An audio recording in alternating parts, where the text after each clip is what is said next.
వచనం కూడా కలిసి చదువుకుందాం. 2వ అధ్యాయం 15వ వచనం.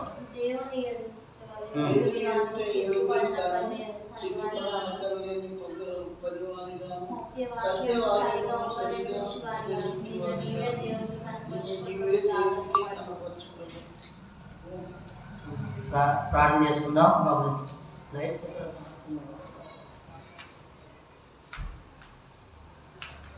మహాప్రేమ తండ్రి, జీవగల దేవ, కృపగల నా ప్రభా, ఈ సాయంకాల సమయంలో మరి కుమారవందనములు స్తోత్రాలు చెల్లించుకుంటున్నాం. 10 మాసాలు కాల్చి కాపాడి 11వ మాసం చివరి బైబిల్ పట్టణంలో మీరు మమ్మల్ని జ్ఞాపకం చేసుకున్నకై స్తుస్తూ కనపరుస్తూ ఆరాధిస్తుంటున్నాం. మీ నమ్మకత్వాన్ని బట్టి, మీ ప్రేమను బట్టి ప్రభా మీకు ఎంతో ఉన్నారు. ఇంతవరకు పాటల ద్వారా మీరు మహిమ పొందినారని నమ్మిస్తూ కనపరుస్తుంటున్నాం. తిరిగి చేతి తీసుకొచ్చిన బిడ్డలను బట్టి వందనాలు. రావాల్సిన వారు కూడా సకాలంలో తీసుకురండి. ఎవరైతే నిర్లక్ష్యం చేస్తున్నారో, ఎవరైతే ప్రభా రావాలని మనసు ఉన్నప్పటికీ దేవాలను తలుపులు కలిగి నిర్లక్ష్యం చేస్తున్నారో అటు వారితో మీరు మాట్లాడి ఉదయాన్ని ఒప్పింపు చేసి పరిశుద్ధాత్మ దేవా మీరే క్షేమంగా మీ ఇంటికి తీసుకురామని వేడుకుంటున్నాం. దేవా మార్గం మధ్యలో వస్తున్నప్పుడు జ్ఞాపకం సకాలంలో తీసుకురండి. సమయానికి ఉపయోగించిన అనుభవంలో నేను ఉన్నట్టుగా సహాయం చేయండి. ఇదే సార్వత్రిక సంఘంగా జరుగుతున్న పరిచర్య ఎప్పుడో పరిచయను దీవించి మీరు ఆశ్రయించండి. నిలబడుతున్న దాసు నిస్ప్రేయులను చేత కనవాలని యథార్థంగా సాగలి ఒప్పుకోవచ్చు మీ సహాయం కొరకై. యెషయా గ్రంథం 49 వచనాలు, యెహోషువ 9, ఇర్మీయా 9, కీర్తనలు 81:10 సహాయం చేయండి. బిడ్డలు కూడా వినేచేవి గ్రహించే మనసు దయచేయండి. మీ సన్నిధిలో దేవా మీరు ఉన్నారని దేవా భయము భక్తి గలవారమై మీ సన్నిధిలో యోగ్యంగా కూర్చున్నట్లుగా, యోగ్యంగా జీవించినట్లుగా, యోగ్యంగా నడుచుకున్నట్లుగా నాకు మాకు నేర్పించండి. మీరే కృపను దీవించండి వేడుకుంటూ మీ సన్నిధిలో ఉన్న ఆశీర్వాదాలంతటినీ, ఆనందాలంతటినీ మేమందరం అనిపించినట్లుగా సహాయపడుతున్నామని, ముందున్న సమయం దివ్యకరంగా జరిగించమని యేసు క్రీస్తు వారి అతి ఉన్నతమైన నామంలో ప్రార్థించి స్తుతించండి వేడుకుంటున్నాం తండ్రి. ఆమేన్.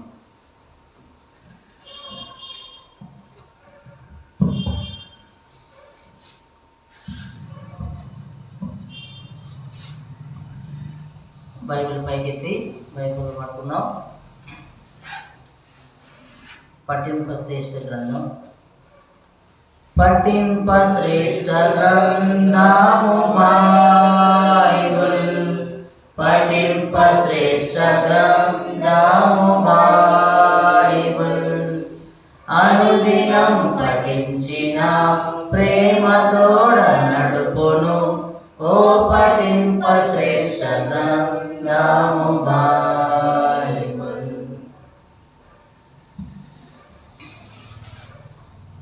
దేవుడు మనల్ని జ్ఞాపకం చేసుకొని మరొక నూతన దినంలో ప్రవేశపెట్టడమే కాదు, మరొక నూతన బైబిల్ పట్టణాన్ని కూడా దేవుడు మనకు అనుగ్రహిస్తూ వచ్చినాడు. ఏదైనప్పటికీ బైబిల్ పట్టణం ఉన్నప్పుడు దానిని ధ్యానం చేయడమే. అందులో ఉన్నటువంటి పరిశుద్ధ గ్రంథ బైబిల్లో ఉన్న ఆత్మ సంబంధ విషయాలు ఏవైతే ఉన్నాయో వాటన్నిటిని ధ్యానం చేసుకుంటూ పరిగి వేరుకుంటూ ముందుకెళ్ళడమే బైబిల్ పట్టణంలో ఉన్న భాగం. అందుకే దావీదు కీర్తనకారుడు తన ప్రార్థన చేస్తాడు. చూడండి, 119వ కీర్తన 18వ వచనం. తన కన్నీరు కార్చి ఏడుస్తూ చేస్తూ వచ్చిన ప్రార్థన. 119వ కీర్తన 18వ వచనం.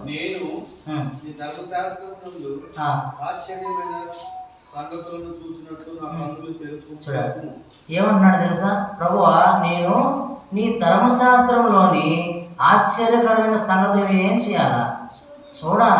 చూడాలంటే నా నేత్రాలు ఎలా ఉండాలా? తెరవాలి. కాబట్టి భౌతికంగా నేత్రం తెరుస్తాం, కానీ అని అడుగుతుంది నా మనోనేత్రం వెలిగించు. నా మనోనేత్రం తెరిస్తే నేను ఆదికాండంలో ఏముందో, ప్రకటన గ్రంథంలో ఏముందో, మొత్తం 39 పుస్తకాల్లో 66 పుస్తకాల్లో ఏమున్నదో నేను తెలుసుకొని వాటిని అనుసరించడానికి నాకు చాలా అవకాశం ఉంటుంది. కాబట్టి ఆశ్చర్యకరమైన సంగతులు అవి, ఏదో క్యాజువల్ థింకింగ్స్ కాదవి. దేవుని గ్రంథంలో ఉన్న సంగతులు మిరాకిల్, చాలా అద్భుతమైన ఆశ్చర్యకరమైన సంగతులు అక్కడ దేవుడు దాచిపెడతా వచ్చినాడు. అవి నేను చూడాలంటే నా కన్నులు తెరవబడాలా అని దావీదు తన ఎంతగానో కేక వేస్తున్నట్టుగా చూస్తాం. ఈనాడు మన జీవితాల్లో కూడా దేవుని గ్రంథాన్ని చదువుతున్నాం, కానీ అందులో ఉన్న సంగతులు నేర్చుకోవడానికి శరీరం సహకరించట్లే. నేర్పించే వాళ్ళు మనకు అవకాశంగా అందుబాటులో ఉన్నప్పటికీ కూడా ఒక్కోసారి నేర్చుకోవడానికి మనమే సహకారం అందించట్లేదేమో అనిపిస్తుంది. ఎందుకంటే ఏదైనప్పటికీ అవకాశం ఉన్నప్పుడే మనం ఏమైనా చేయగలుగుతాం. అవకాశం దాటిపోయిన తర్వాత మనం ఏమీ చేయలేని పరిస్థితి. ఒకవేళ పరిగెత్తుకొని వెళదాం నేర్చుకుందామన్నా కూడా నేర్పించేవారు లేకపోవచ్చేమో అనిపిస్తుంది. అలా అని చెప్పి ఒక ఆ మెథడ్ యూజ్ చేయకపోయినా ప్రభు సన్నిధిలో మోకాలుని, ప్రభా నీ ఆచరణ సంగతి నాకు నేర్పించు ప్రభు అని ఎక్కువ సమయం ప్రభు దగ్గర కూర్చుంటామా అంటే అది కూడా లేదు. నేర్పించే వాళ్ళ దగ్గరికి వెళ్ళట్లేదు, లేదా వచ్చినప్పుడు యూజ్ చేసుకోవట్లేదు, లేదా మోకాలుని ప్రభు దగ్గర కూర్చొని ఆయనతో వాక్య ధ్యానం చేసుకుంటూ, మెమరైజింగ్ చేసుకుంటూ, మెడిటేట్ చేసుకుంటూ. అందుకే కదా కీర్తన 1:3 యెహోవా ధర్మశాస్త్రం ఆనందించుచు దాని దివారాత్రములు ధ్యానం, meditate in the God's word అంటే ఇంగ్లీష్ మెడిటేట్. అందుకే దాన్ని ధ్యానం చేస్తున్నవాడు ఏమవుతాడు? కాబట్టి ధ్యానం చేసుకోవాలి ప్రతిరోజు వాక్యాన్ని. అలా ఉన్నప్పుడు ఆత్మ సమస్యలు మనకు అర్థమవుతాయి. కాబట్టి మన భాగంలోకి వెళ్ళగలిగితే గడిచిన వారము 1వ అధ్యాయము 3, 4, 5 వచనాలు కలిసి ఉంటాయి. ఆ 3వ వచనాన్ని మనం ధ్యానం చేసుకుంటూ వచ్చినాం. ఏంటి అందులో అంటే ఒక సేవకుడు అపోస్తలుడు పౌలు, ఒక యవన సేవకుడు తిమోతి, తర్వాత తన కుటుంబ సభ్యులు లోయ, యూనకి కదా, అమ్మమ్మ లేదా అమ్మ, వీరిద్దరూ ఆ 2 కుటుంబాలు పౌలు ఒకరు కనపడుతున్నారు, తర్వాత ఆ తిమోతి కుటుంబం మనకు కనపడుతుంది. ఈ రీతిగా మనం ఎట్లా ఏ విధంగా చేయాలో గడిచిన వారం చూస్తూ వచ్చినాం. ఏమైందని ఎక్స్ప్లెయిన్ చేయను కానీ జస్ట్ బ్రీఫ్గా. కాబట్టి ఒక సేవకుడికి ఏం అవసరం అంటే ప్రార్థన. దానికి ఒక పేరు పెడతా వచ్చినాం. ఏం పేరు అది? Sacrifice prayer life.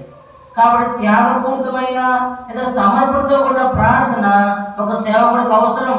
ఇది అపోస్తలుడు పౌలుకే కాదు, నూతన నిబంధనలో ఉన్న 1 పేతురు 2:10 ప్రకారము మీరు రాజులైన యాజకులం, మనం కూడా సేవకులమే. కేవలం వాక్యం చెప్పే వ్యక్తే సేవకుడు కాదు. న్యూ టెస్టిమెంట్ నిబంధన ప్రకారము రక్షించబడ్డ ప్రతి ఒక్కరు దేవుడు మనల్ని యాజకులుగా చేశాడు.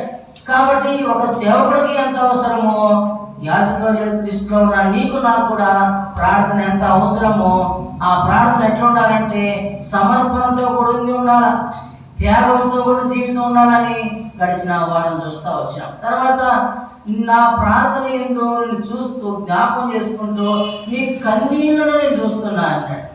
టీయర్స్, దీనికి ఒక పేరు పెడతా వచ్చాం. ఏం పేరు అది? స్పిరిచువల్ టీయర్స్, ఆత్మ సంబంధమైన కన్నీళ్ళు అని పేరు పెడతా వచ్చాం. కాబట్టి బైబిల్లో చాలామంది ఏడుస్తూ వచ్చినారు. అనవసరంగా ఎవరు ఏడుస్తున్నట్టుగా మనకు కనపడదు. Useless tears. ప్రపంచంలో చాలా విలువైనది ఏమన్నా ఉందంటే కన్నీళ్ళు. అందుకే కదా కీర్తన 58లో నా కన్నీటిని నీవు బుడ్డిలో దాచవచ్చు. కాబట్టి చూస్తూ వచ్చినాం కదా, చాలా వాల్యుబుల్ టీయర్స్. విలువైన కన్నీరు విలువైన వాటి కొరకే కార్చాలి. ఏదో తిట్టాడని, ఏదో కొట్టాడని, ఏదో అవమానించారని, ఏదో నన్ను ఇచ్చేశారని అనవసరంగా విలువైన కన్నీటిని అనవసరమైన వాటి కొరకు యూజ్ చేయకూడదని ఇక్కడ రాయబడుతున్న మాట ఏంటంటే నీ కన్నీళ్ళని నేను చూస్తూ జ్ఞాపకం చేసుకుంటున్నాను తిమోతి.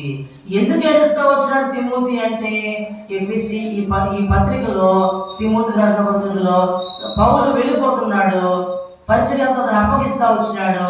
ఈ సేవా పరిచర్య వెళ్ళిపోతున్నప్పుడు ఏంటి పరిస్థితి, ఎట్లా సేవ నడిపించాలా, సువార్త భారం నాకు అప్పగిస్తూ వచ్చాడు, ఏ విధంగా తీసుకెళ్లాలా అని ఒక ఆత్మ సంబంధంగా అది ఏడుస్తూ వచ్చు. అందుకే మనం నెహెమ్యాను చూస్తూ వచ్చినాం, దావీదును చూస్తూ వచ్చినాం, కోరహ కుమారుని చూస్తూ వచ్చినాం. ఒక 5 అంతస్తుల్లో ఎవరు ఎందుకు కన్నీరు కాల్చారో, ఆ కన్నీరు దేనికోసం కాలుస్తూ వచ్చినారు కొన్ని మనం చూస్తూ వచ్చాం. తర్వాత కిందకు వస్తే ఒక కుటుంబం మనకు పరిచయం అయింది. ఆ కుటుంబం ఎవరు? లోయ, యూనకి, తిమోతి. వీరు ముగ్గురు కింద 5వ వచనంలో కాబట్టి ఓ తిమోతి నీ అవ్వలో విశ్వాసం నీలో ఉంది, ఆ విశ్వాసం మొదటగా నీ అవ్వ అయిన లోయల నుంచి నీకు వచ్చింది, నీ తల్లి అయిన యూనకి నుంచి వచ్చింది. నిజంగా ఆ విశ్వాసము నీ యందు కూడా వసించుచున్నది అంటాడు. కాబట్టి నేను చెప్పిన బైబిల్లో 2 ఫ్యామిలీసే ఉంటాయి మొత్తం మీద. ఒక ఫ్యామిలీ ఫంక్షనల్ ఫ్యామిలీ, అంటే పని చేస్తూ ఉన్న కుటుంబం, కొనసాగించబడుతున్న కుటుంబం, సరైన క్షేమం కోరుకునే కుటుంబం ఒకటి. రెండోది ఏం చెప్తా వచ్చినాం, అన్ఫంక్షనల్ ఫ్యామిలీ, అంటే స్తంభించిపోయిన కుటుంబం. ఎందుకు పనికి రాలేదు అయితే ఫర్ సపోజ్ ఎగ్జాంపుల్ చెప్పా, ఆదికాండం 25వ అధ్యాయం నుంచి 29 వరకు ఒక ఫ్యామిలీ కనపడుతుంది. ఎవరు? ఇస్సాకు, రెబెకా, ఏశావు, యాకోబు. వీళ్ళు ముగ్గురు ఒక కుటుంబం. మీరు గమనిస్తే వారు ఎక్కడ ఒక నలుగురు కూర్చొని మాట్లాడుకున్నట్టున్నారు. తల్లి యాకోబు ఒక దగ్గర ఉంటారు, ఇస్సాకు ఏశావు ఇంకో దగ్గర ఉంటారు, ఇస్సాకు రెబెకా ఒక దగ్గర కనపడరు. అలా అని చెప్పి యాకోబు ఏశావు ఇంకో దగ్గర కనపడరు. డిఫరెంట్ మెథడ్లలో ఒకరుంటే ఒకరు ఉండరు. అంటే వీరిద్దరి మధ్య ఫంక్షనల్ లేదు. ఒక కలిసి కూర్చొని ఆత్మీయంగా ఎదిగే విషయాలు మాట్లాడుకునే కుటుంబం కాదు ఇది. అంటే ఇతను మోసం చేసి నేను వెళ్ళాలా, అతను మోసం చేసి ఆశీర్వాదం సంపాదించుకోవాలా, రేపు మీ అన్నను మోసం చేసి నువ్వు తెచ్చుకో. తల్లి ఒక రకంగా ప్రేమిస్తుంటుంది, తండ్రి ఒక పక్షపాతం చూపించే కుటుంబం అది. అన్ఫంక్షనల్ ఫ్యామిలీ లేదా డిస్ఫంక్షనల్ ఫ్యామిలీ అనొచ్చు, స్తంభించిపోయిన కుటుంబం. తర్వాత మనం నిర్గమకాండం 2వ అధ్యాయంలో ఒక ఫ్యామిలీని చూసినాం. అమ్రాము, యోకేబేదు, వాళ్ళ కుమారులు మోషే. ఈ కుటుంబం కూడా చూస్తూ వచ్చినాం. ఎలాంటి శ్రేష్టమైన కుటుంబము. అలాంటి కుటుంబంలా ఈ తిమోతి ఫ్యామిలీ ఉన్నారు. వారు కూడా శ్రేష్టంగా కనపడతా వచ్చినాం. ఇది మనం చూస్తూ వచ్చినాం. ఈ దినమున ఏం రాయబడుతుంది అంటే ఇక్కడ 2 తిమోతి 1వ అధ్యాయం 6వ వచనంలో చూడండి అన్నమాట. నీకు కలిగిన దేవుని కృపావరము ప్రజ్వలింప చేయవలెనని నీకు జ్ఞాపకం చేయుచున్నాను. దేవుని కృపావరం నీకు ప్రజ్వలింప చేయవలెనని. గ్రేస్ గిఫ్ట్స్, కృపావరం లేదా కృపావరములు చెప్పాలంటే ఇది నా హస్త నిక్షేపణ ద్వారా. ఈ 3 వచనాలు 3 మాటలు మీకు నేర్పిస్తాం. ఒకటి 6వ వచనంలో ఇది కృపావరాల గురించి రాయబడిన మాట. 7వ వచనంలో పరిశుద్ధాత్మ మనకి ఇచ్చాడు, అది నిగ్రహించుకునే పరిశుద్ధాత్మ గురించి తీరు. 8వ వచనంలో నువ్వు ఏ విషయంలో సిగ్గుపడాలా, ఏ విషయంలో సిగ్గుపడకూడదు అనేది 8వ వచనం మనం చూస్తాం. ఈ 3 వచనాలు చూపించిన త్వరగా నేను ముగించాలని ఇష్టపడుతున్నాను. 6వ వచనం ఏం రాయబడుతుందంటే నా హస్త నిక్షేపణ ద్వారా నీకు కలిగిన కృపావరం ప్రజ్వలింపజేసుకున్న వల్లని. యాక్చువల్గా కృపావరం ఎప్పుడు వస్తుంది అని అంటే, ఒకవేళ మనం గమనిస్తే బైబిల్లో కానీ మన ఆత్మీయ జీవితంలో కానీ ప్రభుని ఎదగకముందు, ప్రభుని నమ్ముకోకముందు, ఏదైతే మనం ప్రభు నమ్ముకోకుండా ఉంటామో అప్పుడు కొంతమందికి సాంగ్స్ పాడేవి ఉంటాయి, కొంతమందికి పాటలు రాసేది వరం ఉంటుంది, కొంతమందికి మ్యూజిక్ కొట్టే వరం ఉంటుంది. ఏది ప్రభు నమ్ముకోకముందే చెప్తున్నాను నేను. ప్రభు నమ్ముకోకముందు కొన్ని గిఫ్ట్స్ మనకు ఉంటాయి, నిజమైన దేవుడు ఎవరో తెలియకముందే. కానీ ఒక సమయంలో దేవుడి ఏర్పాట్లకు నువ్వు వచ్చినాక, ప్రభుని వెలిగిన తర్వాత నీలో ఉన్న కృపావరం ఏదైతే ఉందో ఆ కృపావరాన్ని దేవునికి బయలుపరుస్తాడో దాన్ని డెవలప్ చేసుకోవాలి. ఎట్లా బయలుపరుస్తాడో అన్నప్పుడు మొట్టమొదటిగా రాయబడుతున్న మాట నా హస్త నిక్షేపణం ద్వారా నీకు కలిగిన కృపావరం. ఫస్ట్ ఆఫ్ ఆల్ బ్యాప్టిజం తీసుకున్న తర్వాత, మారు మనసు పొంది రక్షించబడిన తర్వాత, రక్షణ పొందిన ఒక వ్యక్తి ఏం తీసుకుంటాడు? బ్యాప్టిజం తీసుకుంటాడు. బ్యాప్టిజం తీసుకున్న తర్వాత ఆ వ్యక్తికి ఒక ప్రామిస్ ఇస్తారు, బ్యాప్టిస్ట్ ప్రామిస్ అంటారు. అందులోనే హస్త నిక్షేపణ చేసేప్పుడు దైవసేవకులు కూర్చోబెట్టి నెత్తిన మీద తలబెట్టి ప్రార్థన చేసినప్పుడు ఈ కృపావరం ఏదైతే ఉందో ఆ ప్రామిస్లో దాగుంటుంది. అది ఎట్లా వస్తుంది? నీలో పాత కాలంలో ఏదైతే ఉందో దాన్ని నీకు దేవుడు చూపిస్తాడో అందులో డెవలప్ అవ్వాలి, అందులో ప్రజలకు చేసుకోవాలి. ఫస్ట్ మెథడ్ ఏంటంటే ఏ దాని విషయంలో, ఏ విషయంలో నీకైతే కృపావరం ఉంటుందో, ఏ దాని విషయంలో అయితే నీకు ఆశ జీల్ కోరుకుంటుందో దాన్ని బట్టి నీకు ఏ దాని మీద ఇంట్రెస్ట్ ఉందో అదే నీ కృపావరం, అదే నీ కృపావరం.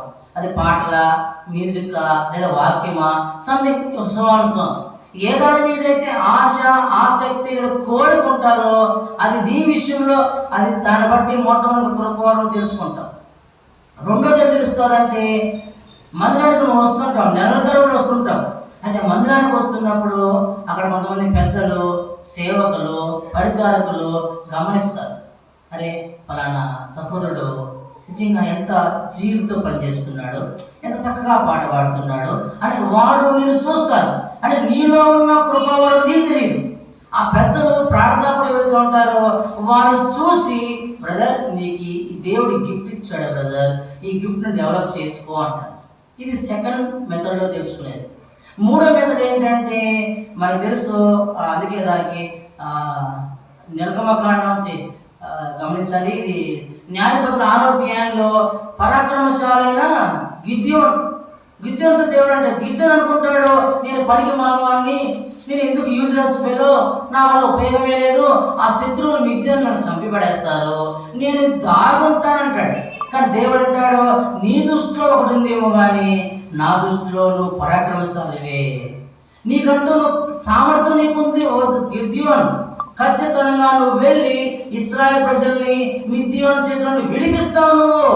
నీకు అంటే దేవుడే. మూడోది ఏంటంటే దేవుడే నీకు బయలుపరుస్తాడు. ఇది మూడోది.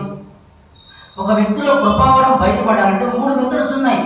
ఒకటి నీలోనే ఆశ కోరుకుంటుంది, దాన్ని బట్టి నీకు బయటకు వస్తుంది, అది ఏంటో నువ్వే గమనించాలి.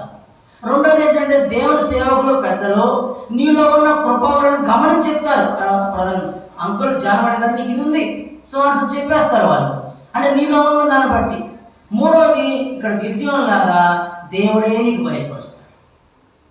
కాబట్టి నా జీవితం చూస్తే నాకు బోధించుట, హెచ్చరించుట, ఈ రెండు నాకు క్లారిఫికేషన్ ఇచ్చేసాడు, రెఫరెన్స్ ప్రకారం చూపించాడు దేవుడు. బోధించడము నాకు కృపావరము, తిరిగి అందులో హెచ్చరించడము నాకు కృపావరం. ఈ రెండు నాకు ఉన్నాయి. దేవుడు నాకు క్లియర్గా క్లారిఫికేషన్ ఇచ్చాడు, తేటగా చెప్పడానికి కూడా చూపిస్తావచ్చు. అట్లా చేరవచ్చిన ప్రతి ఒక్క వ్యక్తి జీవితంలో దేవుని కృపావరం ఒకటి దాగి ఉంటుంది. ఇక్కడ పౌలు తిమోతితో అంటున్నాడు, నా హస్త నిక్షేపణ ద్వారా నీకు కలిగిన కృపావరం. అంటే దీన్ని బట్టి ఏంటంటే అర్థమైందంటే ఆ కృపావరం ఏదైతే ఉందో దాన్ని ప్రజ్వలింప చేసుకోవాల్సిన బాధ్యత రక్షించబడే విశ్వాసం ఇది. మరి నాకు ఉందా బ్రదర్ అంటే ఎఫెసీ 4వ అధ్యాయం 7వ వచనం. ఎఫెసీ రాసిన పత్రిక 4వ అధ్యాయం 7వ వచనం. అయితే మనలో ప్రతి వానికి క్రీస్తు అనుగ్రహించు వరం యొక్క చాలా అయితే మనలో ప్రతి వానికి క్రీస్తు అనుగ్రహించు వరం. అండర్లైన్ ఎవ్రీవన్ ప్రతి వానికి క్రీస్తు అనుగ్రహించు వరం అంటే అర్థమైంది. మందిరానికి వస్తున్న రక్షించబడ్డ ప్రతి వానికి వాడికంటూ ఒక కృపవరం దేవుడు అనుగ్రహిస్తా వచ్చినాడు అని ఇంపార్టెంట్. ఇది నాకు లేదనడానికి లేదు.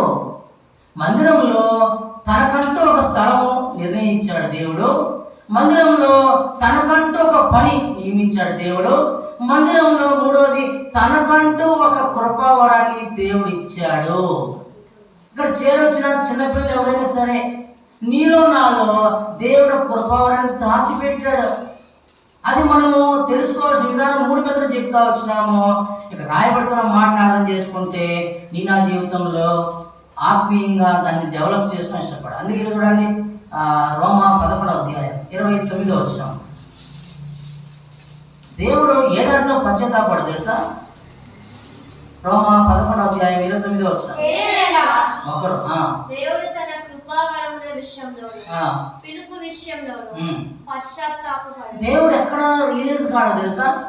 అరే అనవసరంగా ఈ జానకి ఒక కృపావరం ఇచ్చానే, అయ్యో వేస్ట్ అయిపోయిందే అని, అరే అనవసరంగా నతనిని పిలిచానే పరిచర్యకి అని, అరే అనవసరంగా వేస్ట్ అయిపోయింది అని తాను పశ్చాత్తాపడే దేవుడు కాడు. కాబట్టి నీకు ఇచ్చిన కృపావరము దాన్ని డెవలప్ చేసుకోవడానికి దేవుడు సేవకుల్ని పెద్దల్ని వాక్యాన్ని ముందు పెట్టాడు. కానీ నీకు అనవసరంగా ఇచ్చానని పశ్చాత్తాపడే దేవుడైతే అయినా కాడు. అయితే ఇక్కడ నా తలంపు ఏంటంటే మనకిచ్చిన కృపావరం ఏదైతే ఉందో దాన్ని ఖచ్చితంగా ప్రజ్వలింపు చేసుకోవాల్సిన బాధ్యత నీది నాది. తిమోతికి పౌలు హెచ్చరిస్తున్నాడు, ఓ తిమోతి నీకు కృపావరం, నీకు కలిగిన కృపావరం ఒకటి ఉంది. అదేంటంటే బోధ ఆయనకి ఇచ్చింది. నిన్ను గురించి నీ బోధ గురించి జాగ్రత్త పడు తిమోతి అంటాడు. అంటే బోధించడము, సేవ పరిచర్య చేయడము, సంఘాన్ని కాపరిగా చేయడము, ఇవి అపోస్తలుడైనటువంటి తిమోతికి దేవుడిచ్చిన కృపావరాలు. కాబట్టి ఏదైతే నీ కృపావరం ఉందో దాన్ని డెవలప్ చేసుకోవడానికి ప్రయత్నం చేయి తిమోతి అంటున్నాడు. ఈనాడు ప్రశ్న ఏంటంటే, మనకి ఏ కృపావరం ఇచ్చాడో తెలుసా? ఫస్ట్ ఇక్కడ చేరొచ్చిన మనకు కొంతమంది ఎవరమైనప్పుడు కూడా దేవుడు నీకంటూ కృపావరం ఏమి ఇచ్చాడో తెలుసా? అసలు ఆ గ్రహింపు మనకు ఉందా? ఫస్ట్ మధ్యలోకి వస్తున్నా పోతున్నా, ఏమరా ఎల్లన్నా అంటే వచ్చినా, ఏమరా సుబ్బన్నా అంటే పోతున్నా, ఈ రకంగా ఉంటే కాదు. దేవుడికి వస్తున్నప్పుడు దేవుడు నీకంటూ ఒక వరం ఇచ్చాడు, కృపావరం. ఆ వరాన్ని నేను గ్రహించుకోవాలి, దాని విషయంలో ప్రార్థించుకోవాలి, దాని విషయంలో కనిపెట్టాలి. అందుకే కదా ఒక వ్యక్తికి 5 తలాంతులు ఇచ్చాడు, ఇంకో వ్యక్తి 2 తలాంతులు ఇచ్చాడు, ఇంకో వ్యక్తికి 1 తలాంతు. 5 ఇచ్చినోడు ఏం చేసిండు? 10 చేసిండు. 2 ఇచ్చినోడు 4 చేసిండు. 1 ఇచ్చినోడు భూమిలో పాత పెట్టేసి కింద అంటాడు, సోమరువైన చెడ్డదాసుడా, నీకు ఇచ్చిన దాన్ని ఏం చేసినావు? పాతాళంలో, భూమిలో పాతి పెట్టేసినావు. ఈ దినాల్లో దేవుని ఇంట్లో దేవుడు పరిచయం చేయడానికి అవకాశం దేవుడు ఇస్తున్నప్పటికీ కూడా, మనకున్న వరాన్ని డెవలప్ చేసుకొని చెబుతున్నప్పటికి కూడా ఎంత సోమరపతులుగా ఉన్నామంటే, మనము ఎంత లేజీ పర్సన్స్గా ఉన్నామంటే దారుణమైన పరిస్థితి.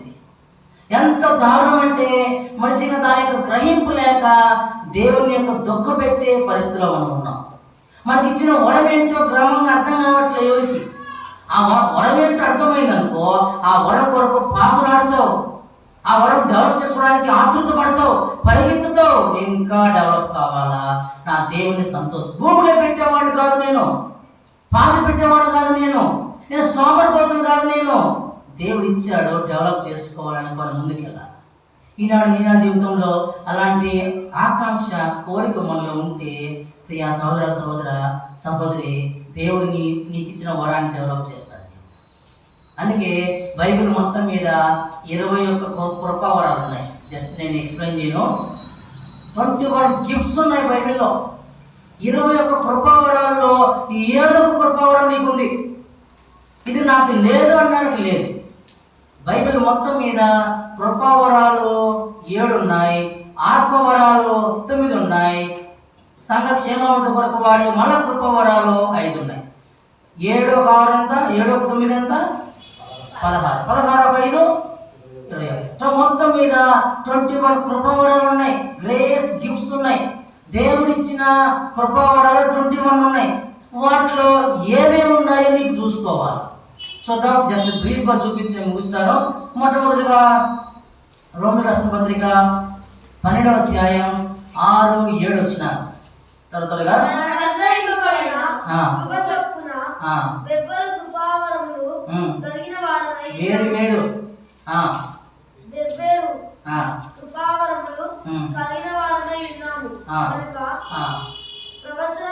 ప్రవచన వరమైతే విశ్వాస పరిమాణము చొప్పున ప్రవచింపుము. పరిచర్య అయితే పరిచర్యలోను, బోధించు వాడైతే బోధించుటలోను, హెచ్చరించు వాడైతే హెచ్చరించుటలోను పని కలిగి ఉందాము. పంచిపెట్టు వాడు శుద్ధ మనసుతోను, పై విచారణ చేయవాడు జాగ్రత్తతోను, కరుణించేవాడు సంతోషముతోను పని జరిగించుకోవాలి. ఇక్కడ 7 కృపావరాలు ఉన్నాయి. దేవుడంట ఏంటంటే వాని పరిమాణం చొప్పున కృపావరాలు వేరు స్థానంలో పెట్టాడు. ఇప్పుడు ఎగ్జాంపుల్ చెప్పాలంటే, మన శిరస్సు, సంఘానికి శిరస్సు ఎవరు? క్రీస్తు కదా. మరి శరీరము ఏంటి? ఆయన సంఘం. శరీరం ఉంది, శరీరంలో నానా రకాల అవయవాలు ఉన్నాయి. కొన్ని కనపడే అవయవాలు ఉన్నాయి, కొన్ని కనపడిన అవయవాలు ఉన్నాయి. కనపడే అవయవాలు చేతులు, కాళ్ళు, ముక్కు, నోరు, కాళ్ళు, చేతులు, చర్మం కనపడే. కనపడిన అవయవాలు ఉన్నాయి, జీర్ణాశయము, గుండె, కాలేయము, కిడ్నీ, ఇవన్నీ కనపడిన అవయవాలు. అంటే శిరస్సు ఏం చెబుతాదో దాని ప్రకారమే శరీరం నడవాలి. శరీరం ఎట్లుంటుందో లోపల అవయవాలు పర్ఫెక్ట్గా నడవాలి. అంతే. శరీరం పైన శరీరం చెప్పినట్టుగా శరీరం నడవకపోతే మనం రాంగ్ వెళ్ళిపోతాం. కాబట్టి క్రీస్తు చెప్పిన రీతిగా సంఘం నడవాలి. కాబట్టి శరీర భాగంలో ఎన్ని అవయవాలు వేరువేరుగా ఉన్నాయో, కొన్ని కనపడేటివి, కొన్ని కనపడనివి. సంఘం అనే క్రీస్తు శరీరంలో 1 కొరింథీ 12 కింద అంటాడు, నేను కన్నును కాదు చెయ్యిని అంటంత మాత్రాన చెయ్యి కాకుండా పోతుందా?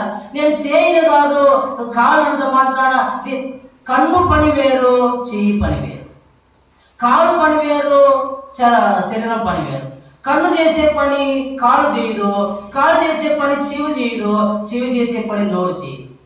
అట్లా దేవుడింట్లో ఉన్న ప్రతి ఒక్క విశ్వాసులు వారికి ఇచ్చిన కృపావరాలు ఎవరికి వారికే కృపావరాలు అంతే. ఇప్పుడు నేను బోధిస్తాను కదా, నేను హెచ్చరిస్తాను కదా అని మ్యూజిక్ కుట్టోడు చెడు గురించి హెచ్చరించాడు అనుకో, కుక్క గాడిద పని చేసినట్టు ఉంటుంది, గాడిద కుక్క పని చేసినట్టు ఉంటుంది. అంటే ఇక్కడ తలంపు ఏంటంటే 7 రకాల కృపావరాలు ఇక్కడ ఉన్నాయి.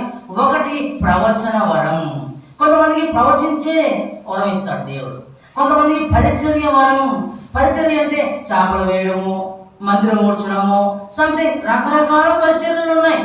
వాటిలో ఆ జీల్ కొంతమందికి అనుకుంటాం, నా 5 గంటలకే ఆదివారం వస్తానే అని త్వరగా మందిరికి వెళ్ళాలి, నేను మందిరికి వెళ్ళి మ్యాథ్స్ చేయాలా, సిద్ధపరచాలా. అదొక జీల్ అంటే అంతరంగంలో అనిపిస్తుంది. ఎవరో చెబితే వచ్చే పరిచర్య కాదు, ఎవరో బలవంతం పెట్టి చేస్తే వచ్చే పరిచర్య కాదు, ఎవరో అన్నని అక్కడ చూసి చేసే పరిచర్య కాదు. అది నీకు ఇచ్చిన వరం ఉందంటే మాత్రము దాని విషయంలో ఆశతో పరిగెడతావు. కింద పరిచర్య వరం తర్వాత ఏమంటున్నాడు? బోధించుట. కొంతమంది బోధిస్తుంటారు, ఆ బోధించే వరం అంటే దేవుడు వాడు అదే ఇస్తాడు. వాడు వచ్చి ప్రవచిస్తామంటే కుదరదే. బోధించేవాడు వచ్చి నేను వచ్చి పరిచయం చేస్తానంటే కుదరదే, అది లేదు అతనికి. తర్వాత హెచ్చరించి కొంతమంది ఖరాఖండిగా చెబుతుంటారు వాళ్ళు అంతే, అదే వారు అప్లై చేసుకుంటూ మాట్లాడుతుంటారు హెచ్చరించేవారు. అది కొంతమంది అందరూ రాదు. అది చాలా సెన్సిటివ్ మెథడ్లో ఉన్నవాడు వచ్చి గద్దించే మెంటలు రాదది అంతే. తర్వాత ఏమంటే రాయబడింది? హెచ్చరించట్లోను ఇంకొక ఏంటో మళ్ళా పంచిపెట్టువాడు. పంచిపెట్టుట అదొక వరం. అది శుద్ధ మనసుతో ఇప్పుడు భోజన సావాసం ఉంటుంది. కొంతమంది లీడింగ్ చేస్తారు, పర్ఫెక్ట్ లీడింగ్ అంతే. అది ఎట్లా ఉంటుంది లీడింగ్ అంటే, వారు ఎక్కడ ఎవరి మీద ఆధారపడరు, దేవుడి మీద ఆధారపడుతూ ఇదో ఇంత వండాలా, ఇదో ఇంత మెయింటైన్ చేయాలా, ఇదో ఇంతమంది వస్తున్నారు వీరందరికీ సరిపడాలని పెట్టాలి, సరిపడా వీళ్ళని మెయింటైన్ చేసుకోవాలని పంచిపెట్టే వరకు కొంతమందికి ఉంటుంది. తర్వాత పై విచారణ చేసేవారు జాగ్రత్త అంటే లీడింగ్ మానిటర్స్ అంటారు కొంతమంది. అంటే చేయి పై నుండి కొన్ని స్థలాలు మీరు గమనిస్తే సేవకులు పెద్దలు చెప్తుంటారు ఎట్లా అంటే అన్న ఏదో సర్వీ కొంతమంది లేని అంటే మానిటరింగ్ చేస్తారు. వాళ్ళు చేస్తూ కొంతమంది అంటారు అన్న కర్రీ సరిపోతుందా అంటే డిస్టెన్స్ పెరిగింది కదా, పెద్దవాళ్ళు వచ్చినారు కదా, ఎట్లా ఉంది అంటే ఒక మానిటరింగ్ చేసుకుంటూ అది జాగ్రత్తగా మెయింటైన్ చేయాలి. తర్వాత కరుణించేవారు. కొంతమంది దుఃఖంలో ఉంటారు, బాధలో ఉంటారు, ఇరుకులో ఉంటారు, వారి పట్ల ఆదరణ చూపించాలా, కరుణించాలా పోయి అని అది కొంతమందికే ఉంటుంది, అందరూ కొంతమంది. ఇక్కడ కృపావరాలు 7 ఉన్నాయి. 7లో 1 by 1 ఎవరికి ఎత్తుందో తెలియదు. అది చిన్నప్పుడే మనం గ్రహించాలి, రక్షించబడినప్పుడు గ్రహించినప్పుడు దేవుడు ఇస్తుంది. ఇది 7 రకాల కృపావరాలు. కాబట్టి శరీరంలో ఉన్న అవయవాలు కొన్ని కనపడితే కొన్ని కనపడని చెప్పినా కదా. అయితే వీటన్నిటి విషయంలో నీవు నేను ఇచ్చిన కృపావరాలు కూడా తీరంతే. నాకు ఏది ఇచ్చాను చెప్పినా ఇందులో బోధించుట, హెచ్చరించుట. నాకు నేను ప్రార్థిస్తూ వచ్చినప్పుడు దేవుడు క్లియర్గా చూపించేశాడు ఈ విషయంలో అని నేను అనుకున్నాను. అదే విషయంలో నాకు ధ్యానం అంతే. ఎక్కువ ధ్యానం, ఎక్కువ వాక్యం నేర్చుకోవాలి, వాక్యం ఇంకా అబ్జర్వ్ చేయాలి, వాక్యం ఈ తలంపు ఏముంది, ఇదే అంతరంగంలో ఆలోచన వస్తుంటుంది. దాని విషయంలో ఇది నాకు ఇచ్చిన కృపావరం. నాని అదే డెవలప్ చేసి ఇష్టపడతాను. నేను వెళ్ళి హాస్పిటల్కి వెళ్ళి 24 hours ఆదరిస్తానంటే కాదే. నేను వెళ్ళి డోలకు ఇష్టభావం పడతానంటే నాకు కాదే. నేను వెళ్ళి మ్యూజిక్ వాయిస్తానంటే కాదే, నాకు రాదది. నువ్వు ఎన్ని ప్రయత్నాలు చేయి, ఎన్ని ప్రయోగాలు చేయి, రాత్రి పగలు లెర్నింగ్ క్లాస్ తీసుకో, పోయి ట్రైనింగ్ క్లాస్ తీసుకో, రాదు.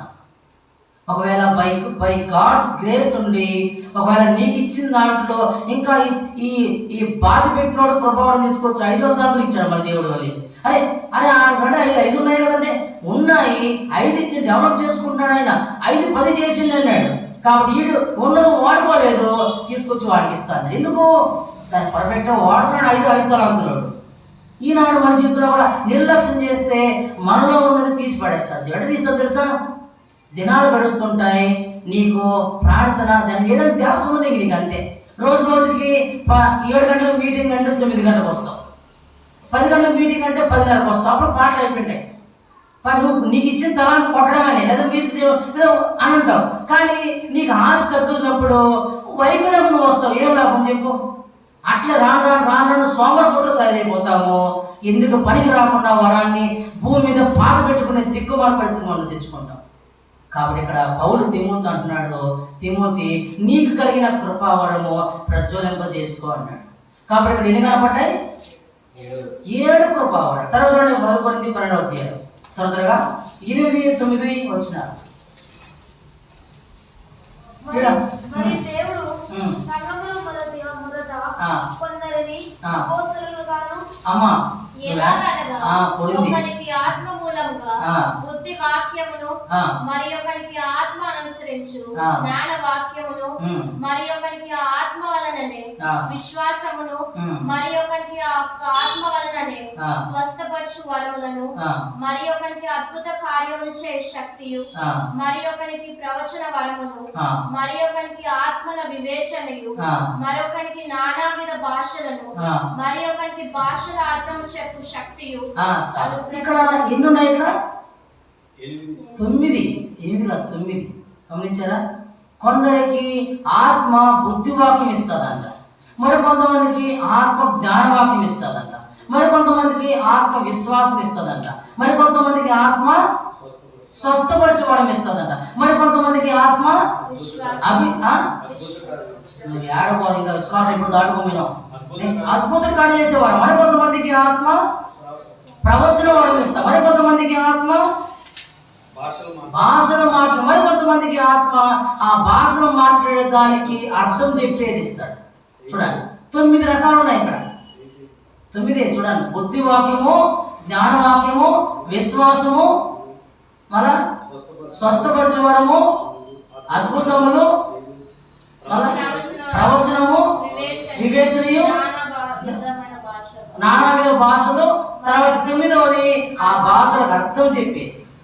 చూడండి, అంటే భాషలు మాట్లాడే ఒక వరం. ఈ దినాల్లో చాలా మంది భాషలు మాట్లాడుతున్నారు, కానీ అడిగితే ఏం మాట్లాడినట్టు వాళ్ళకే రావట్లేదు. అది పరిశుద్ధాత్మ నడిపింపు కాదు. అది చాలాసార్లు వెళ్ళిపోయి ఇక్కడ 9 రకాల వరాలు, ఆత్మ వరాలు అంటారు వీటిని. ఇవి కొంతమందికి ఇప్పుడు బుద్ధివాక్యము, ఇప్పుడు నేను వాక్యం చెబుతున్నా, నాకు లోపల ఆత్మస్వరూపం ఏం చేస్తా అంటే ఇదో ఈ రెఫరెన్స్ తీసుకెళ్ళి అంటే బుద్ధిని ఏం చేస్తున్నాడు, నాకు జ్ఞానం ఇస్తున్నాడు. కొంతమంది నిలబడినప్పుడు ఏం చెబుతున్నామో మనకు అర్థం కాదు, నేను ఏమి బోధిస్తాం అర్థం కాదు. అంటే పరిశుద్ధాత్మ దేవుడు బుద్ధివాక్యం ఇస్తాడు. కొంతమంది గమనిస్తే తప్పుడు కుమారుడు ఉంటాడు, అతనికి బుద్ధి వచ్చినప్పుడు అంటే బుద్ధి లేకుండా ఎంతో నష్టపోయినాడు, బుద్ధి వచ్చినాక తెలుసుకున్నాడు. కొంతమంది దేవుడు ఆత్మ ఇస్తాడు. కొంతమందికి రకరకాల బండ మీద కట్టుకునే ఇల్లు బుద్ధిమంతుడు, ఇసుక మీద కట్టుకునే ఇల్లు బుద్ధిహీనుడు. చూడండి, డిఫరెంట్. దేవుడు వాళ్ళకి ఇవ్వలే. అంటే జ్ఞాన సంపదలు దేవుడు ఇస్తాడు. అందుకే యెషయా 55లో దేవుడు వానికి వినుబుద్ధి పుట్టించుచున్నాడు. దేవుడే బుద్ధి పుట్టించాలా, వినడానికి కూడా. వినే బుద్ధి కొంతమందికి మైండ్ ఆబ్సెంట్, బాడీ ప్రజెంట్. శరీరం ఉంటుంది, ఏం వింటున్నాం అర్థం కాదు. ఇక్కడ 9 రకాల వరాలు కూడా రాయబడి. ఏమైనప్పటికీ కూడా దేవుడు నీకు వివేచన ఇస్తున్నాడా, జ్ఞానం ఇస్తున్నాడా, జ్ఞానవంతులాగా ఇల్లు కట్టుకునే అవకాశం ఇస్తున్నాడా, లేదా విశ్వాసం కొంతమందికి ఉంటుంది. ఎన్ని పరిస్థితులు వచ్చినా దేవుడు అంటాడు విశ్వాసం కాపాడుకుంటా, నేను విశ్వాసంతో బతుకుతా నేను అంటాను. అంతే. అది దేవుడు ఇచ్చిన వరం అంటే వాళ్ళకి. భక్తి జీవితం మనం చూడొచ్చు. ఎన్నో స్థలాల్లో ఆయన విశ్వాసంతోనే బతికాడు. అంతే. ఎన్నో ఆశ్చర్య కార్యాలు అది తెడిచిన వరం ఆయనకి. అంతే, వేరే ఆప్షన్ లేదు ఇంకా. అట్లా విండో కింద ప్రవచన వరం, వల్ల భాషలో మాట్లాడేది, భాషలు అర్థం ఏదైనప్పుడు కూడా మీరు 1 కొరింథీ 14, 26, 30 చూస్తే మీరు భాషలు మాట్లాడని, భాషకు అర్థం చెప్పని, ఉపదేశించని, బుద్ధి వ్యాపారాన్ని ఎన్నైనా చెప్పండి, కానీ సంఘానికి క్షేమాభివృద్ధికరమైనదే మీరు చేయాలి.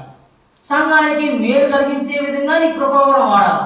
సంఘానికి ఆటంకకరంగా నీకు ఇచ్చిన వరం వాడద్దు. ఎప్పుడు ఏదైనప్పటికీ సంఘానికి క్షేమం కలిగించే, సంఘానికి మర్యాదగా క్రమమైన పద్ధతిలో ఉండడానికి యూజ్ చేయాలి ఆ వరాన్ని. కాబట్టి 5వదిగా చివరిగా మనం చూస్తే ఎఫెసీ 4:13లో ఆయన సంఘం క్షేమాభివృద్ధి జరుగుటకు, పరిచర్యం జరుగుటకు ఆయన కొందరిని అపోస్తలులుగాను, కాపరులుగాను, సువార్తికులుగాను, ఉపదేశకులుగాను, ప్రవక్తలుగాను. ఎంతమంది? 5 మంది. ఇప్పుడు రోమా 12:6-7 వచనాల్లో 7 కృపావరాలు, 11, 12, 9, 8 వచనాల్లో 9 కృపా ఆత్మవరాలు, ఇక్కడ 5 మొత్తం ఎన్ని? 21 కృపావరాలు పరిశుద్ధ బైబిల్లో కొన్ని రాయబడతా వచ్చినాయి. వీటిలో ఇక్కడ తిమోతికి సంఘాన్ని కాపురం చేసే తత్వం, సంఘానికి వచ్చిన వారికి మేత పెట్టడం, బోధ పెట్టడం, ఈయనకి ఇచ్చిన వరం ఏదైతే ఉందో దాన్ని ప్రజ్వలం చేసుకో తిమోతి అన్నాడు పౌలు. ఇక్కడ చేరొచ్చు మన జీవితంలో. ప్రశ్న ఏంటంటే, ఫస్ట్ ప్రశ్న ఏం రావాలా?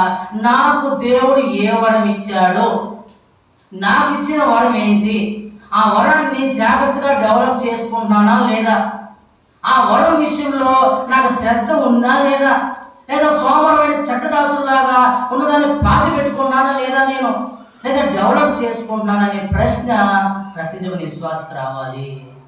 నేను అంటాను, నీకు తెచ్చుకునే వరాలు వద్దు, నాకున్నాయి నువ్వు చెప్పుకునేది వద్దు. ఎట్లుంటాయంటే, ఒకరోజు ఇంట్రెస్ట్ చూపిస్తావు, మరుసటి రోజు ఆ ఇంట్రెస్ట్ పోతుంది, నీకు అంతే పోతుంది అంతే. మా సేవకుడు అన్న చాలాసార్లు చెప్తా వచ్చినాడు. ఆయన మెసేజ్ ఒక వ్యక్తికి చెప్పిన నేను కలమని చూసిన ఎన్నోసార్లు చూస్తూ వచ్చినాను. 5-10 నిమిషాలు ఆలస్యం అయితే ఏదైనా చెప్పుకుంటాడు వర్షిప్, విత్-ఇన్ సెకండ్స్లో ఆకుపడేస్తాడు, అంతే ఈయన చెప్పేస్తాడు. అట్లా ఎన్నిసార్లు అయినాయో. ఎందుకంటే నీకు అప్పగించిన పని నీకు చెప్పిన తర్వాత రాకపోతే అన్న ఇక్కడికి వచ్చి బస్సు లేడు అని ఎన్నోసార్లు సేవకు చెప్పినప్పుడు అంటాడు, నీకు ఆల్రెడీ ముందే తెలుసు, బిఫోర్ అలాగేమి, 1 గంట ముందు రా, ఏమైంది అని ఎన్నోసార్లు. ఆయన కూడా తరపులో ఉన్నప్పుడు ఎన్నోసార్లు ఆయన పొద్దున్న 6 నుంచి 9 వరకు, 5 నుంచి 9 వరకు మొత్తం మందిలో పనిచేసేది. 9 గంటలకు ఇంటికి వెళ్ళి స్నానం చేసి 9:30 కల్లా పులిపిడి మీద పాట పడాలి ఆయన యవనస్తులుగా ఉన్నప్పుడు. ఎన్నోసార్లు 2 నిమిషాలు లేట్ అయిన సేవకుడు తిమోతి స్టాప్, పైకి రావద్దని ఎవడ. ఎన్నోసార్లు అట్లా స్నానం చేయకుండా కానీ పరిస్థితులు బట్టి పరిచయ విషయం అంటే ఆ ఆతృత అనేది మనలో ఉంటున్నప్పుడు దాన్ని డెవలప్ చేసుకోగలుగుతాం. అట్లా వాళ్ళు నేర్చుకున్నారు, కొన్ని విషయాలు మనకు మాదిరిగా ఉంది. మన జీవితాల్లో నిజంగా మనకి ఇచ్చింది ఏంటో అర్థమవుతుందా? నిజంగా 21 కృపాలు ఉన్నాయి.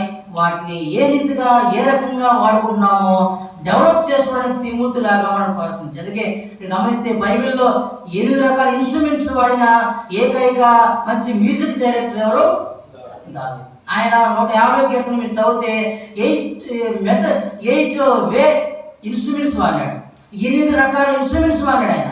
ఈ ఇన్స్ట్రుమెంట్స్ అది వాడడం గొప్ప విషయం కాదు.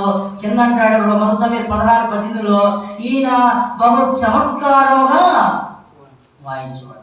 బహు చమత్కారం, దట్స్ గ్రేట్ గిఫ్ట్స్ అంటారు.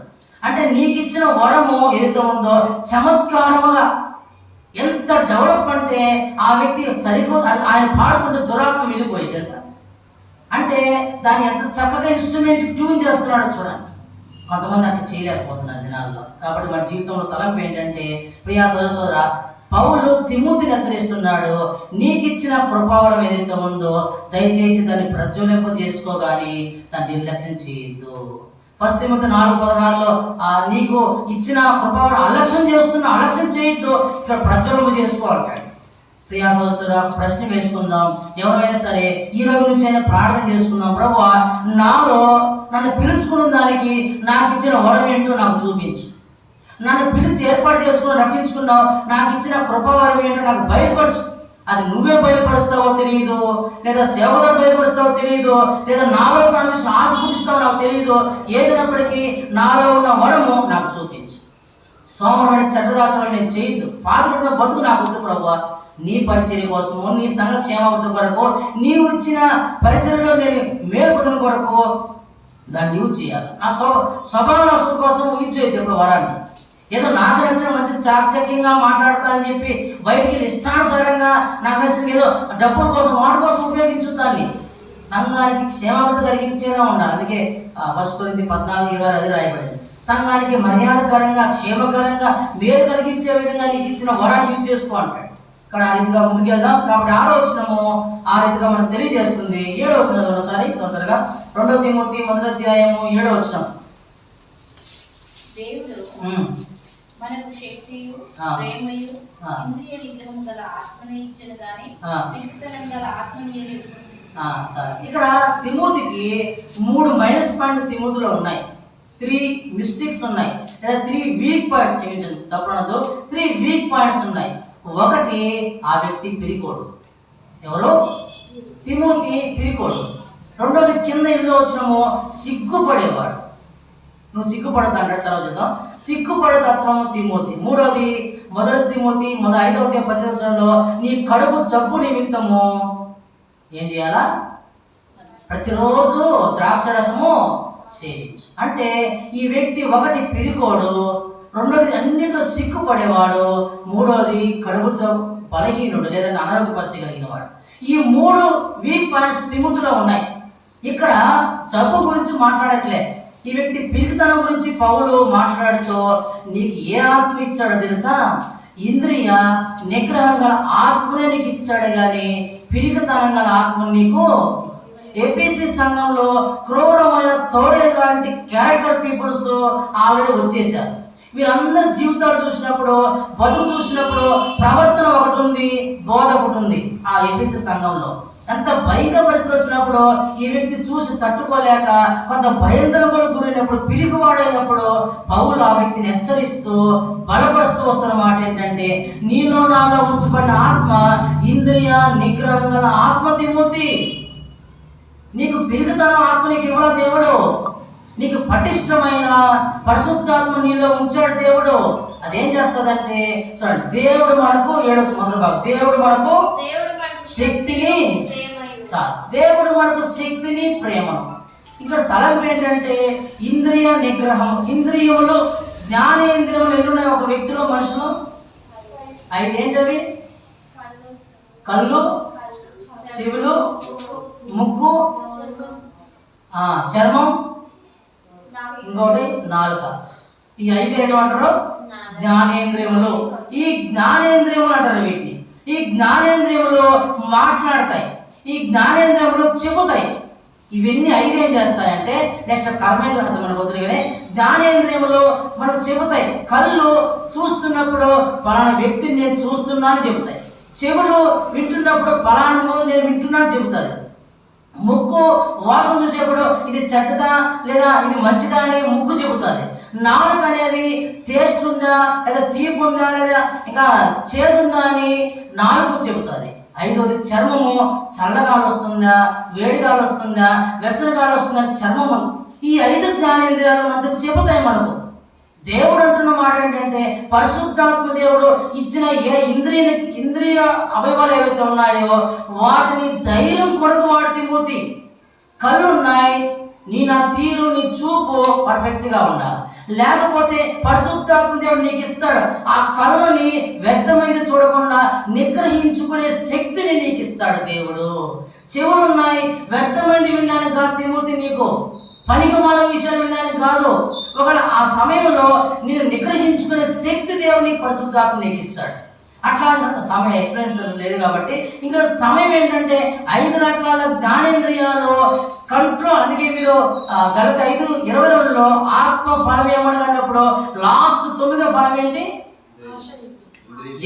సెల్ఫ్ కంట్రోల్, ఆశా నిగ్రహము.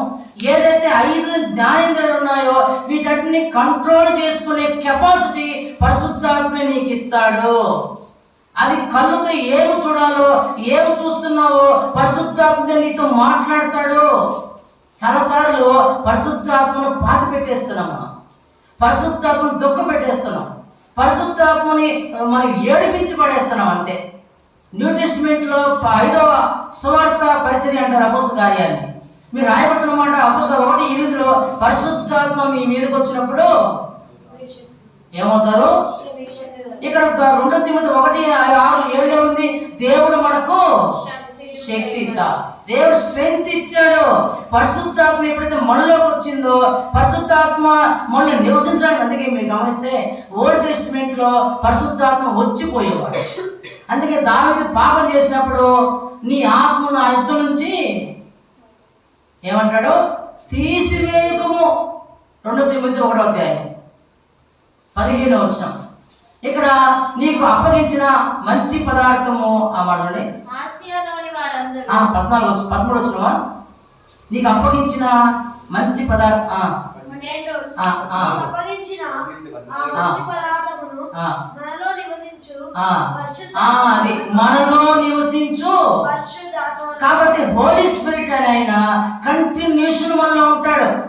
ఏదో ఒక నెల, ఒక రోజు, ఒక వారం వచ్చి పని కాదింది. ఓల్డ్ టెస్ట్మెంట్ లో అదో ఒకసారి దురాత్మ వెళ్ళిపోతుంది, ఇంకోసారి ఆత్మ వచ్చేస్తుంది. ఇట్లా కాదు న్యూ టెస్ట్మెంట్ లో.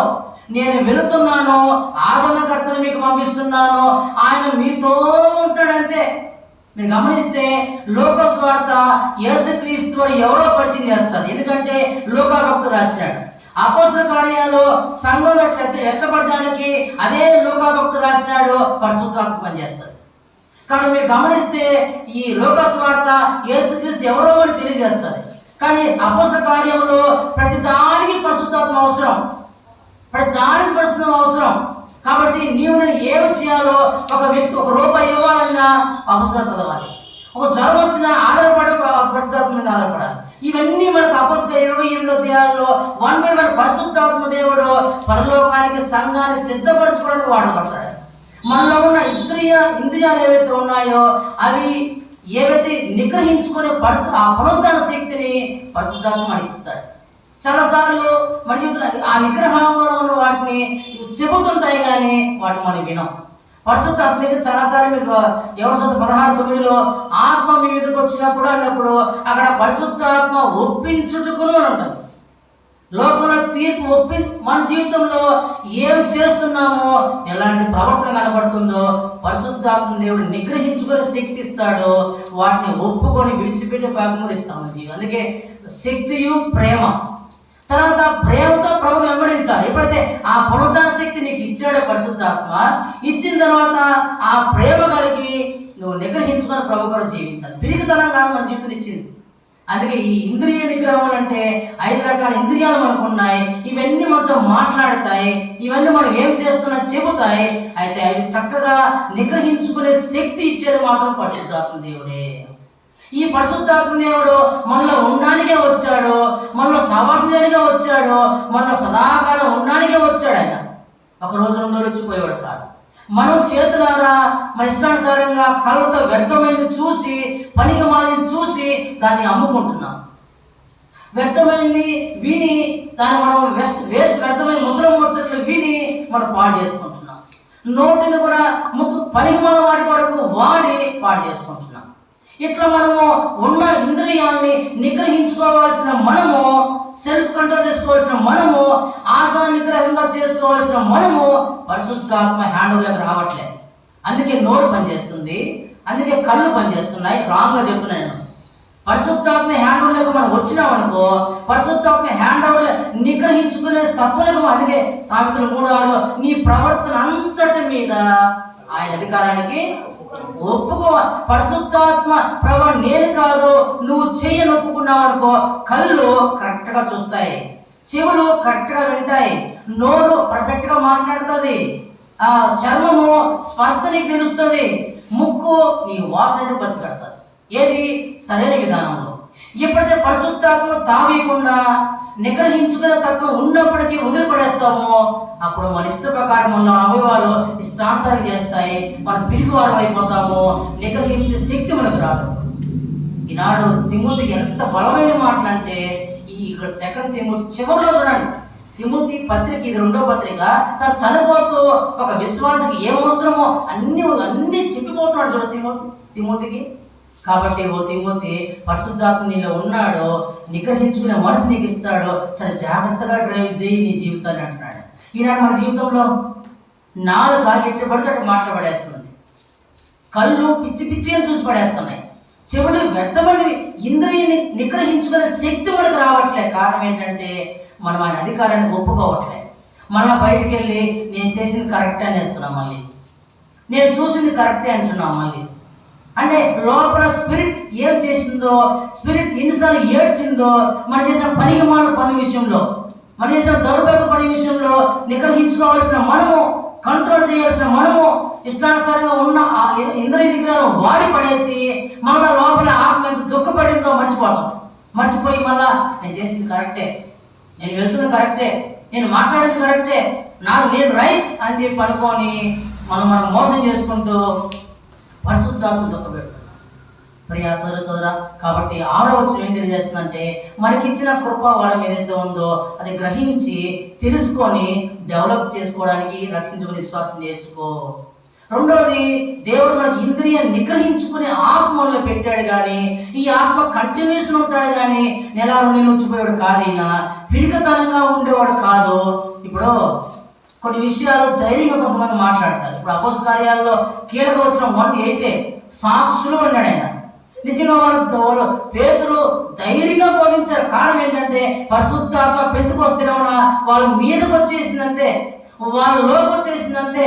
పునరుత్థానం గురించి కంటిన్యూషన్ మెథడ్ వాళ్ళు ఎంత చక్కగా మాట్లాడారంటే, ఎందుకంటే 1:8 ఏమనబడింది, శక్తులు నిందురు యెరూషలేములోను యూదయలోను సమరయలోను భూదిగంతంలో మీరు నాకు సాక్షులు. మొదటి అపోస్తల 1వ అధ్యాయము నుంచి 7వ అధ్యాయం వరకు యెరూషలేము జరిగిన సంఘటన, 8వ అధ్యాయం నుంచి 12వ అధ్యాయం వరకు సమరయాలో యుద్ధం జరిగిన సంఘటన, 12 నుంచి 13వ అధ్యాయం నుంచి 20వ అధ్యాయం వరకు అన్ని జనులకు సువార్త పాగిపోయింది భూదిగంతం వరకు అంతే.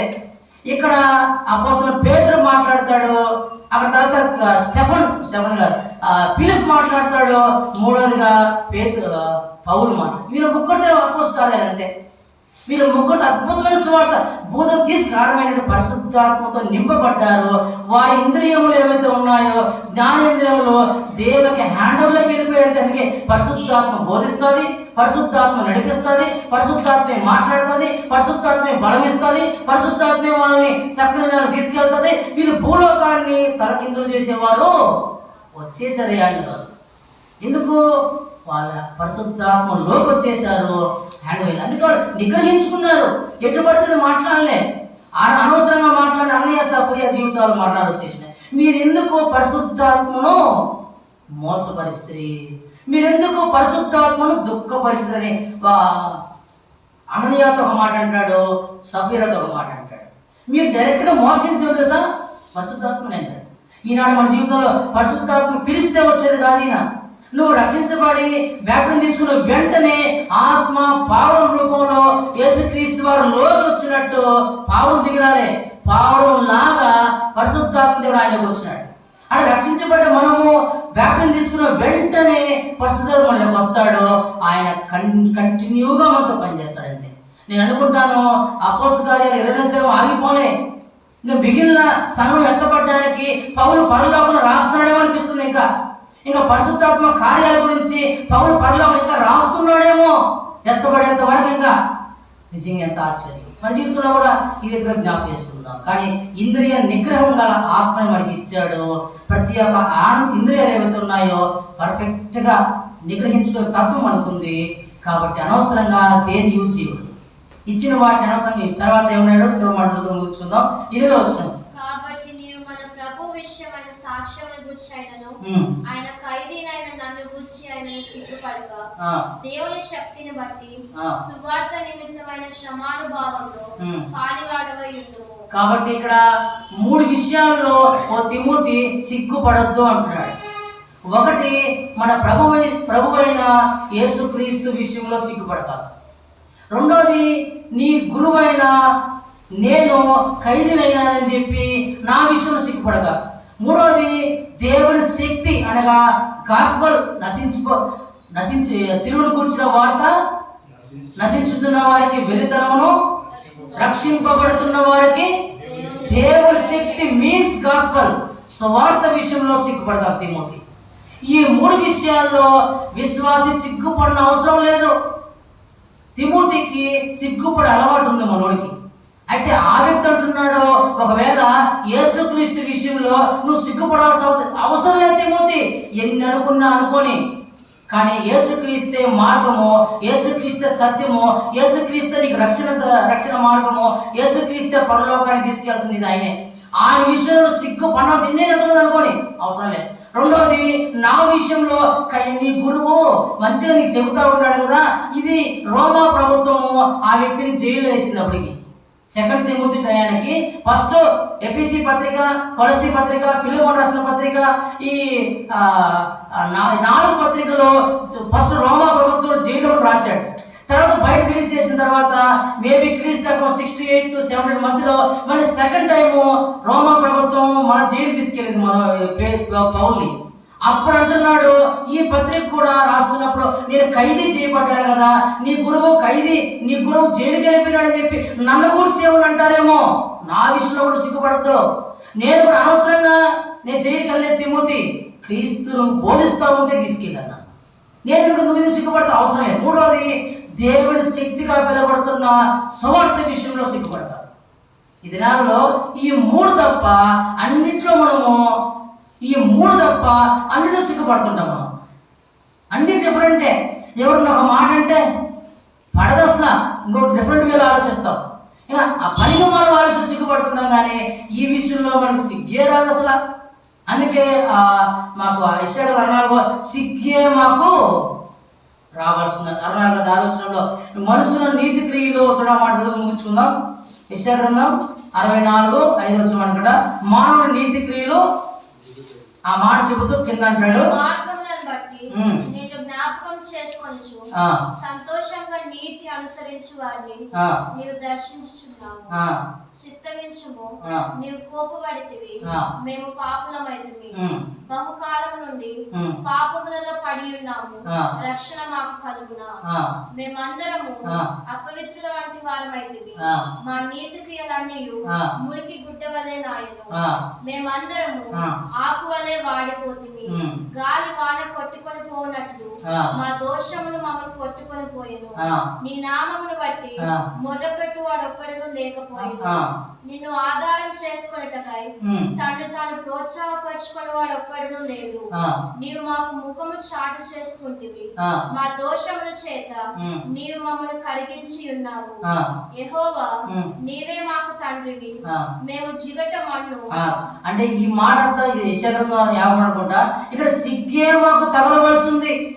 నిజంగా ఈ పరిస్థితులు పడి చూస్తే ఈ విషయంలో నిజంగా ఒక మాట అనొచ్చు, సిగ్గుపడాల్సిన వాటి విషయంలో సిగ్గుపడట్లేదు, సిగ్గుపడాల్సిన విషయంలో మనసు సిగ్గుపడుతున్నారు.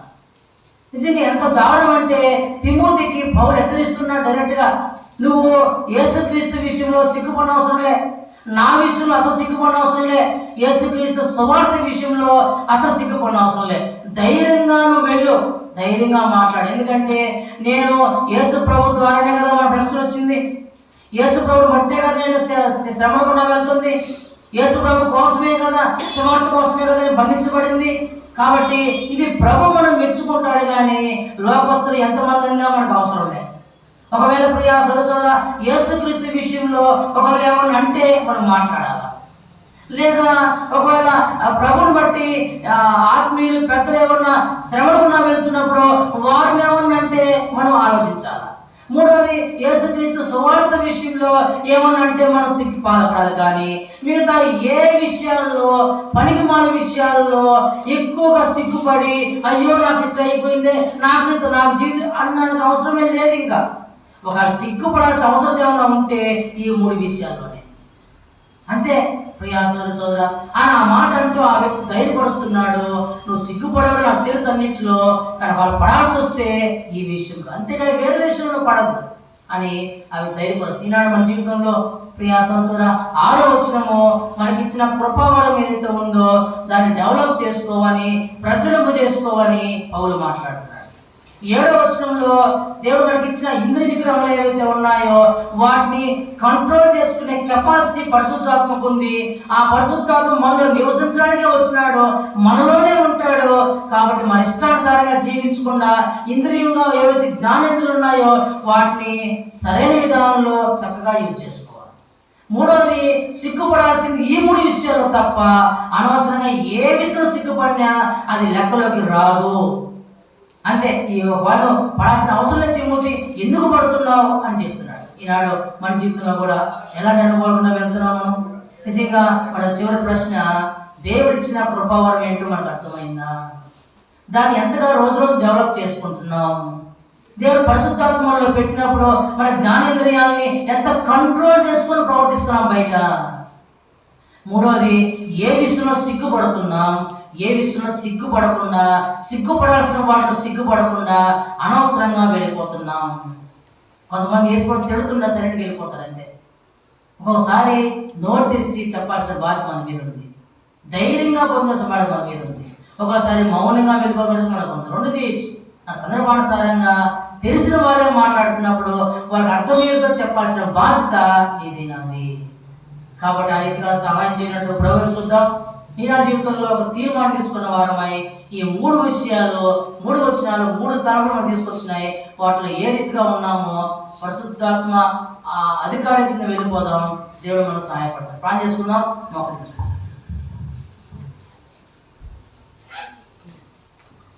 మహాప్రేమ తండ్రి, జీవగల దేవ, కృపగల దేవ, సాయంత్రం సమయం ఉన్నవాళ్ళు స్తోత్రాలు చెల్లిస్తున్నాం.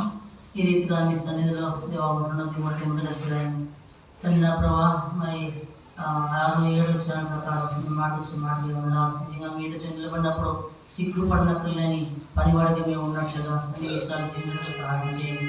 కృపను గురించిన ప్రభా మీరు ఇచ్చిన వరాన్ని ప్రచురం చేసుకుంటూ మీ మందిర క్షేమం కూడా వాడమంటగా చేయండి. పరిశుద్ధాత్మ దేవ, మాలో ఉంచుకున్న ఇంద్రియాలు ఏవైతే ఉన్నాయో వాటిని నిగ్రహించుకున్నట్టుకు మీరు మాకు కంట్రోల్ చేస్తూ ఉన్నామండి ప్రభా. మేము సిగ్గుపడాల్సిన వాటిలో సిగ్గుపడకుండా ఏవైతే అనవసరంగా ఉంటున్నామో దాని విషయంలో స్థిరపరచబడి ముందుకెళ్ళి కూడా సహాయం చేయండి. కృపని గురించి వేడుకుంటూ వచ్చిన వారిని పడుతున్నారు. ఇంకా దేవా మీ ఏర్పాటు స్థితిలో మాటి ఫలం చేయండి, సహాయపడుతున్నామని యేసుక్రీస్తు వారి నామంలో ప్రార్థించడం వేడుకుంటున్నాం తండ్రి. మన తండ్రి అయిన దేవుని ప్రేమ, కుమారుడు యేసుక్రీస్తు వారి కృప, పరిశుద్ధాత్మ సహవాసం చేరవచ్చిన మనకును సకల పరిస్థితులను సదాకాలం తోడు నడిపించిన గాక. Praise the lord.